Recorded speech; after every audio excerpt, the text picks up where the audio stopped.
Hey guys, this is Tolerable Gamer, and I have another build for you guys. This one is going to be like a pretty cool Mini-ITX build for you.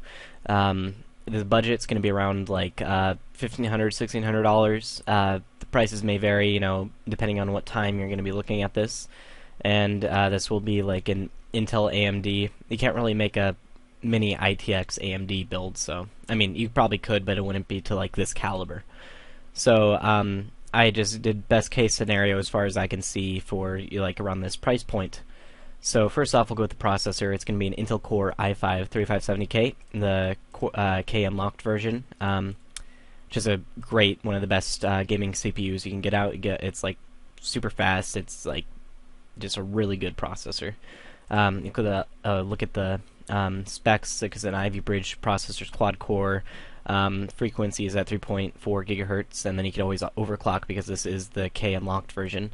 L2 cache is 256 kilobytes. There's 6 megs of L3 cache. It's a 22 nanometer manufacturing tech, 64-bit. This isn't this isn't i7. This is i5, so there's no hyper-threading, but there are 4 physical cores. Yeah, you wouldn't really be using like integrated HD stuff, but yeah, this is just like a super fantastic processor. My processor for my computer is a i7-3770K, but if it weren't, I would have gone with this hands down. It's a really great processor.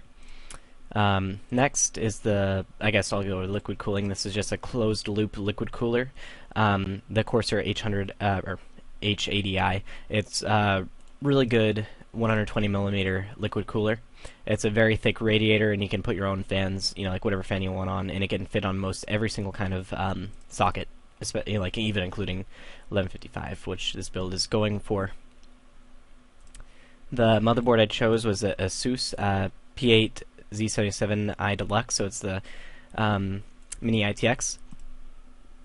Cool thing about this board, how they save room, is they actually make part of the PCB of the motherboard vertical, so that saves on tons of room. Oops. So they can have like capacitors and like everything, the rest of it need for an extended PCB, but they made it smaller so it'd fit in that Mini-ITX category. It has wireless right there, or you can just use actual Ethernet. Has lots of USB 3.0, 2 RAM DIMMs, 1 PCI 3.0 slot, so for a dedicated video card. Let's go on the specs.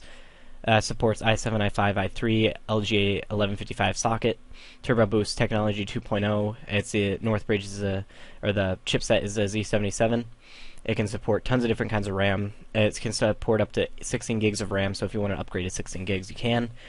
Dual channel because there's only 2 DIMMs. It's 1 PCI 3.0, 2 3 gigabit a second, and 2 6 gigabit a second SATA drives there. Onboard video, it depends on your CPU, but you wouldn't be using your onboard with this build. Realtek ALC 898, 8 channels, normal Ethernet stuff.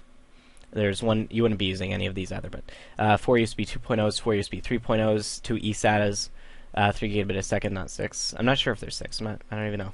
I think it's, it's still good. You probably wouldn't be using eSATA, but if you were, there it is.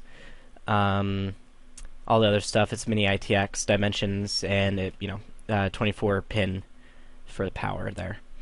And also earned AnandTech's Editor's Choice Award for, Mini-ITX stuff. This is a really good motherboard for Mini-ITX. RAM is just some Corsair Vengeance 8 gigs. Price of RAM's going up substantially. This is some of the best cheap stuff you could get, like maybe not from Newegg. It's out of stock on Newegg, but some other sites. And this goes with the color scheme as well. For storage, an OCZ Vertex series 128GB SSD. Put games, software, your operating system, everything loads quicker with an SSD. And you actually get a free copy of Far Cry 3 with this solid state drive. That's a plus.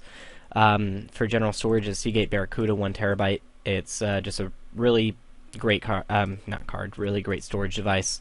It just a very fantastic for the price as well. Like what did it say? It was like $70. 1 terabyte, 6 gigabit a second. There's 7200 RPM. If you're going to go with a different drive, always look for 7200 7200 RPM, 64 megs of cache, latency is 4 milliseconds, good form factor. It's just a really good Seagate drive.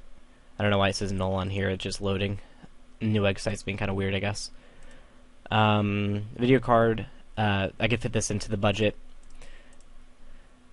It's the EVGA 680 FTW Plus, and it comes with the back plate as well. This is also the 4 gigabyte